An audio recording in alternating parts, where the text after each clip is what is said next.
Hey guys, and welcome to my new series, Build and Babble, a show where I talk about a topic chosen by you guys while renovating an EA house. I'll go into more detail about what I'm going to be doing this week specifically, but just as an introduction to the series, just leave a comment requesting any houses that you want me to renovate or any topics that you want me to discuss. I'm really open, so honestly, absolutely anything is fine. These will be uploaded every Friday as a little sort of like Friday night relaxing video for you guys. I hope you enjoy it and do let me know what you think. Love you! So I started off today with like a really basic renovation. So I've done Crick Cabana in Willow Creek, which everyone knows and loves.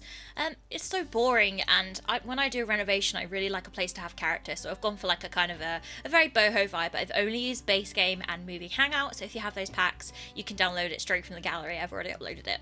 And our topic today, of course, is my Sims journey. So just as like an introduction to Build and Babble, I'm going to do something that everyone can kind of relate to. Everyone has a Sims journey, I assume, if you're watching this video. So I'm going to kind of talk about how I discovered The Sims, what it means to me, kind of how I started playing it and where I am now.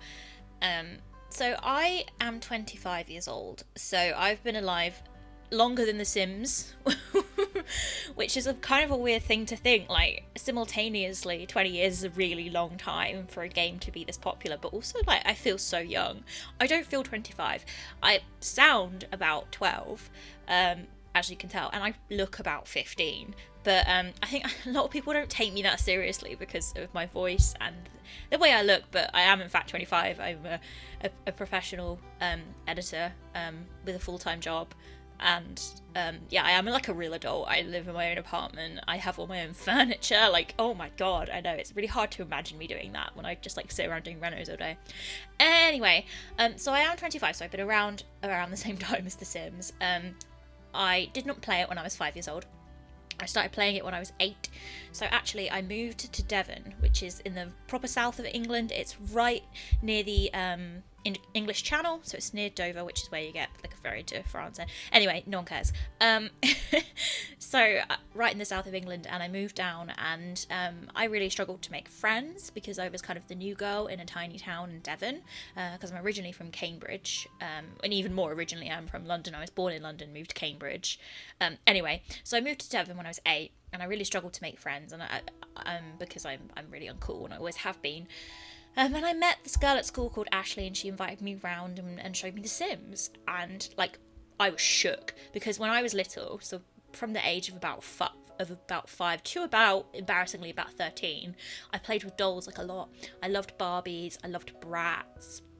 I loved inventing lives for them and playing with them, but The Sims gave me that online with fewer like physical limitations, not owning that many dolls, or like not having certain stuff like a bed. I had to sort of improvise and use my dad's hankies as little duvets for my dolls' beds.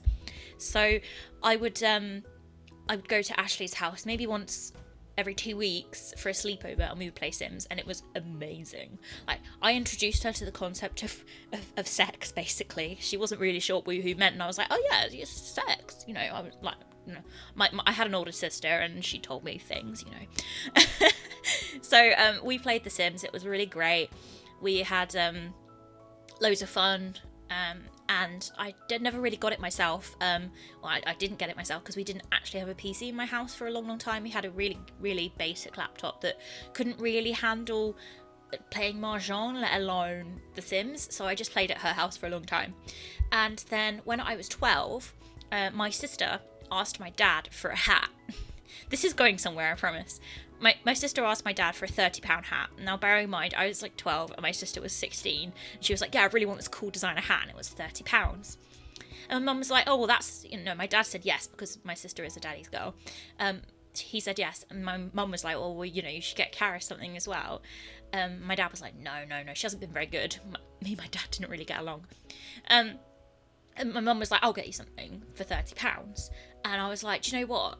I've seen like The Sims 2 advertised, and I'd quite like to play that because we recently got a proper computer.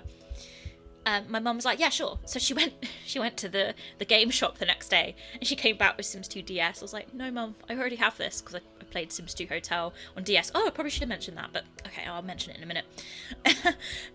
And I was like, oh no, Mum, that's not the right one. And she was like, oh, okay, yeah. She went back the next day, came back with Sims 1. And I was like, yeah, I mean, I could probably play Sims 1, but it's Sims 2 that I wanted, Mum. So the third day she came back with Sims 2 for PC. And then, like, the rest, I was obsessed. Absolutely obsessed. Like, I played it from whenever I got home from school till the time I went to bed. Like, I had to be physically dragged away to eat dinner. I loved building on Sims 2, which is probably a surprise because on Sims 4 I don't get it yet. I haven't played Sims 4 that much compared to Sims 2. Like, I played Sims 2 for like, what, probably a decade. So I know that game inside out, whereas Sims 4 I'm still sort of a bit like, I don't really know what I'm doing. As you can probably tell when I do build videos, I'm like, how do you do like half walls and stuff? Like, I know how to do it on Sims 2. And I think for me, like, particularly as a 12 to sort of like 17-year-old, I really, really, really didn't have any friends. Like, my friend Ashley went to a different secondary school than me, so I didn't see her much after I turned 11. And I really, really struggled with friends. I was desperately uncool, and I've struggled with my mental health since I was really young. So a lot of the kind of odd behaviours that I exhibited as a teenager were due to mental health, but no one really knew. So like I was really like aggressive and kind of angry all the time, and everyone sort of assumed it was just because I was you know, a horrible person or just a grumpy teenager, but I was really struggling. And people in school made fun of me for my temper. They made fun of me about the weird obsessions I had, like with my hair.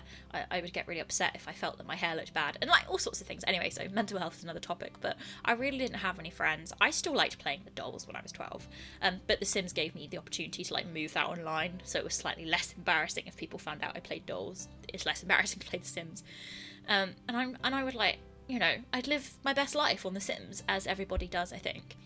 So I'd come home and I'd be creative, and another important thing for me was that I've always been, I've liked to write, and I've loved making up stories. That's something that's always been really important to me. I think it stems from loneliness for me. So I've always written, but The Sims gave me that opportunity to like act out the writing, to like act out plots with characters. So then when I was 12 or 13, I started making Sims 2 Machinima because it was all the rage at the time. You can still watch it on my channel. It's horrendously embarrassing. Please don't think it's from like last year. It's genuinely from like 11 years ago. So yeah, it's very embarrassing. It was cool at the time. Like, I got a bunch of views. It didn't mean anything to me then. I was just like, oh yeah, I've got 1,000 views, great. Now I'm like, please give me 1,000 views. But yeah, so I did a load of that, and it was all the rage. It was very cool. I have so many videos that are unlisted or I deleted. I have a Victorian machinima about an arranged marriage. It's like a whole thing, you know, it's all dramatic. And I really loved it, like designing the sets, designing the Sims. And I used mods in Sims 2, I don't in Sims 4, because I just kind of grew out of that. Like, I kind of just accept games for how they are now. I don't feel the need to, like, extend that. Like, I like to do Sims 4 challenges with the game as it is. I just find that more exciting for me, rather than modding it, making everything easier. But in Sims 2, I modded everything. Like, I even created some animations. I really don't remember how I did that. I don't know why.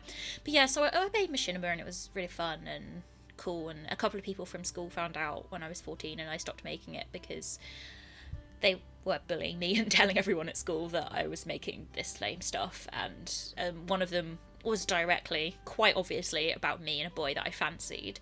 And everyone was so horrible about it. They were like, oh, you're obsessed with that boy? Oh, it's like, oh, come on. I'm a teenager with borderline personality disorder. Like, leave me alone. So I stopped. I didn't play Sims for a while because my computer actually broke, which is really sad. So when I went to university in 2013, I got Sims 4 with my student loan. Excellent use of money there.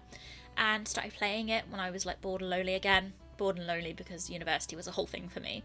I'll talk about that in another video if you guys are interested. Yeah, so I started playing it again, on and off, like maybe once, like a couple of hours every month.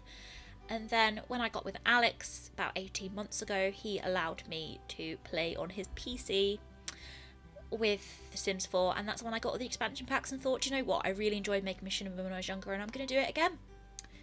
So that's kind of my Sims journey in under 10 minutes. Let me know yours in the comments, and let me know what you want me to talk about next time. Like, I'm open I'm such an open person. I will talk to you about anything, absolutely anything. So let me know what you want me to talk about or which house you want me to renovate, and I'll see you next week, guys. Thanks so much. Love you all.